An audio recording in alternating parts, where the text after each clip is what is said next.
जय India student, उम्मीद है कि आप तैयारी कर रहे होंगे। चूँकि देखिए थोड़ा सा ठंडी भी बढ़ ही रही है, तो आपको बिल्कुल इसको न देखते हुए आप अपने एग्ज़ाम की तैयारी कीजिए। चूँकि आपको पता है कि एयरफोर्स के एग्ज़ाम में अब ज़्यादा दिन नहीं, करीब करीब 20 से 22 दिन बचे हुए हैं, और नेवी के लिए भी। तो आप बहुत ही ज़्यादा इस समय अपनी पढ़ाई पर ध्यान दीजिए, और ख़ास करके प्रैक्टिस सेट डेली सॉल्व कीजिए। मैं भी आपको 1-2 दिन के अंदर ही प्रैक्टिस सीरीज़ शुरू कर दे रहा हूं। बाकी ये जो सिनोनिम की वीडियो है ना, बहुत ज़्यादा इंपॉर्टेंट होने वाली है। इसकी भी सीरीज़ चलेगी, लगभग 150-200 या 250 ज़्यादा से ज़्यादा शब्द होंगे जो कि हर साल रिपीट होते हैं। तो उन्हीं को मैं करा दे रहा हूँ आपको, ताकि जब भी सिनोनिम से क्वेश्चन पूछा जाए तो आप उसको एग्जाम में बिल्कुल सही कर पाएँ। देखिए, सिनोनिम पढ़ने का एक फ़ायदा ये भी होता है कि आपको एंटोनिम भी साथ ही साथ तैयार होता है। चूँकि जो वर्ड्स होते हैं ना, उनका अगर मीनिंग आपको पता है तो डेफिनेटली आप उसकी सिनोनिम या कि फिर एंटोनिम कर सकते हैं। तो फिलहाल में जो सिनोनिम की वीडियो है, इसमें पहला जो वर्ड है आपके लिए, यहां पर लिखा हुआ है हेरिटेज। हेरिटेज का मतलब होता है डियर स्टूडेंट विरासत। विरासत आपने देखा होगा, इसको याद कैसे करेंगे? देखिए, इन सब वर्ड्स को ना आप डेली लाइफ से रिलेट करेंगे। जैसे आपने देखा होगा कि हेरिटेज हॉस्पिटल भी बना हुआ है, नाम है जिसका हेरिटेज। हेरिटेज ऐसे ऐसी बिल्डिंगों का या बहुत सी ऐसी चीज़ें जिनका नाम हेरिटेज रखा जाता है। तो उसके पीछे कहानी होती है कि लोग ये दिखाना चाहते हैं कि मेरा हॉस्पिटल या मेरी बिल्डिंग जो है या मेरा जो अपार्टमेंट है वो एक विरासत है, दैट इज़ हेरिटेज। तो यहाँ पर इसका सिनोनिम अगर देखेंगे तो ऑप्शन नंबर सी हो जाएगा, इनहेरिटेंस, जिसका मतलब भी होता है विरासत। सर जी बाकी के भी ऑप्शन समझा दीजिए। तो गिल्ट का मतलब होता है क्या? अपराध। गिल्ट का मतलब अपराध। सेंस्योर का मतलब होता है निंदा, और इन हैप्पीनेस का मतलब होता है खुशी।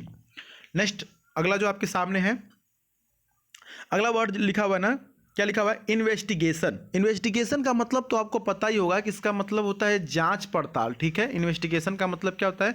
जांच पड़ताल। तो यहाँ पर जो सही ऑप्शन होगा वो इंस्पेक्शन होगा। इंस्पेक्शन का मतलब क्या होता है? जांच पड़ताल। तो इसका सिनोनिम हो गया। बाकी के ऑप्शन अगर देखेंगे तो इनॉर्मिटी लिखा हुआ है। इनॉर्मिटी का मतलब क्या होता है सर? इसका मतलब होता है दुष्टपना, यानी दुष्टता कह सकते हैं।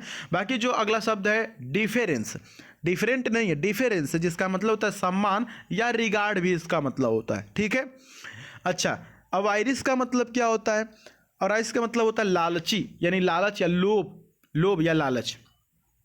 ये जो अगला शब्द है आपके सामने पीप्ड लिखा हुआ है। देखिए, पीप का मतलब होता है ना झलक, पीप्ड का मतलब होता है झांकना। पीप्ड का मतलब क्या होता है? झांकना या देखना। तो खास करके ऑप्शन नंबर डी से हो जाएगा लुक्ड।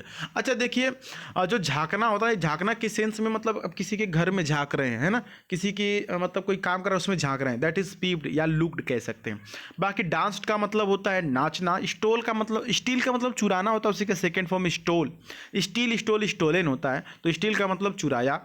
और पोक्ड का मतलब वही खोदना, खोदना, खोदना, कोचना, समझ रहे हैं? आप देखते हैं फेसबुक पे लोग पोक करते हैं, एक दूसरे को कोचते हैं, खोदते हैं। नेक्स्ट जो शब्द आपके सामने डियर स्टूडेंट, प्रोक्योर। प्रोक्योर का मतलब होता है प्राप्त करना, यानी कि ऑब्टेन करना। ठीक है, बाकी के ऑप्शन देख लेते हैं। सेल मतलब बेचना होता है, कुक मतलब पकाना, और बाई मतलब क्या होता है? खरीदना। तो ऑप्शन डी यहाँ पर सही था। नेक्स्ट देखिए, बहुत ज्यादा इंपॉर्टेंट शब्द आपके सामने है। यहां पर क्या लिखा हुआ है सर? इम्पर्टिनेंस। क्या लिखा हुआ है? इम्पर्टिनेंस। इम्पर्टिनेंस का मतलब होता है विशिष्टता। अगर बात करेंगे इसके सिनोनिम की तो डिसओबीडियंस हो जाएगा। डिसओबीडियंस। ओबीडियंस का मतलब होता है आज्ञा का पालन करना, शिष्टता, और डिसओबीडियंस का मतलब विशिष्टता। ठीक है, सॉरी अशिष्टता। ठीक है, अशिष्टता, शिष्टाचार कह सकते हैं। ऑनेस्टी का मतलब ईमानदार होता है। डिसऑनेस्टी का मतलब बेईमान। फुलिशनेस मूर्खता। बिहेवियर का मतलब होता है व्यवहार, और मिसबिहेवियर का मतलब होता है दुर्व्यवहार। तो ऑप्शन बी यहां पर सही है। नेक्स्ट आपके सामने वर्ड है, यहां पर देखिएगा तो क्या लिखा हुआ है यहां पर? स्ट्रोलिंग। क्या लिखा हुआ है सर? स्ट्रोलिंग। ऑप्शन आपके सामने है। स्ट्रोलिंग का मतलब होता है आवारा की तरह इधर उधर घूमना। कैसा? आवारा की तरह इधर उधर घूमना। तो वॉकिंग हो जाएगा, ऑप्शन नंबर सी, वॉकिंग। या कि फिर एम्बुलेंट भी लिख सकते हैं। एम्बुलेंस होता है ना, AMBUL। एम्बुल एक रूट वर्ड है जिसका मतलब होता है वॉकिंग करना या घूमना। तो एम्बुल से ही बना हुआ है एम्बुलेंस, और उसी से बन गया एम्बुलेंट, जिसका मतलब भी होता है स्ट्रोलिंग। और स्ट्रोलिंग की जगह वॉकिंग भी आप लिख सकते हैं, ऑप्शन सी सही है। रनिंग का मतलब आपको पता है दौड़ना होता है। डांसिंग का मतलब आपको पता है कि नृत्य करना होता है। मीविंग का मतलब भी आपको पता है कि बिल्ली म्याऊ म्याऊ बोलती है, मीन्स कैट्स वॉइस। नेक्स्ट देखते हैं अगला जो आपके सामने शब्द है ना, ये भी काफ़ी इंपॉर्टेंट है। वोकेशनल लिखा हुआ है। वोकेशनल का मतलब होता है व्यावसायिक या पेशेवर कह सकते हैं। ऑप्शन बी से हो जाएगा करियर ओरिएंटेड। फेथफुल का मतलब क्या होता है सर? फेथफुल का मतलब होता है वफादार, और फ्रेंडली का मतलब होता है दोस्ताना, और रफ का मतलब खुरदुरा होता है।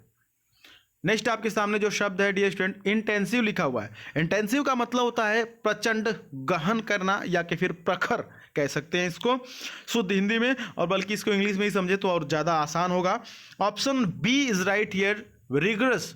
रिगरस बहुत ज़्यादा इंपॉर्टेंट शब्द है, पूछा गया है कई बार एयरफोर्स में। रिगरस का भी मतलब होता है दृढ़, तो ऑप्शन बी सही हो जाएगा। यूजफुल का मतलब आपको पता है कि महत्वपूर्ण होता है, इंपॉर्टेंट होता है, ठीक है। और स्किल ओरिएंटेड का मतलब होता है कोई भी चीज़ that is related to skill, मतलब स्किल से संबंधित। इंटेंशनल का मतलब देखिए, इंटेंशनल जो शब्द है ना बहुत ज़्यादा इंपॉर्टेंट है, एयरफोर्स नेवी में कई बार ये शब्द आ चुका है। तो इंटेंशनल का मतलब होता है जानबूझकर। कैसा? जानबूझकर। तो यहाँ पर इतने सिनोनिम के क्वेश्चन। बाकी टेलीग्राम से जुड़ने के लिए आपको द सुधीर पांडे सर्च करना होगा, और उसके बाद इस प्रकार का चैनल ओपन हो जाएगा, आप वहां पर जुड़ जाएंगे। बाकी कोई भी डाउट है ना तो आप कमेंट बॉक्स में पूछ सकते हैं, और मैं आपसे रिक्वेस्ट करूंगा कि आप जुड़े रहिए लगातार, कम से कम हर एक वीडियो के लास्ट में जय हिंद लिख दीजिए, ताकि मुझे पता चले कि जो भी मैं चीज़ें आपको बता रहा हूँ, समझा रहा हूँ, आप समझ रहे हैं, ठीक है, और उससे आपको लाभ मिल रहा है। चलिए मिलते हैं फिर, तब तक के लिए जय हिंद, वंदे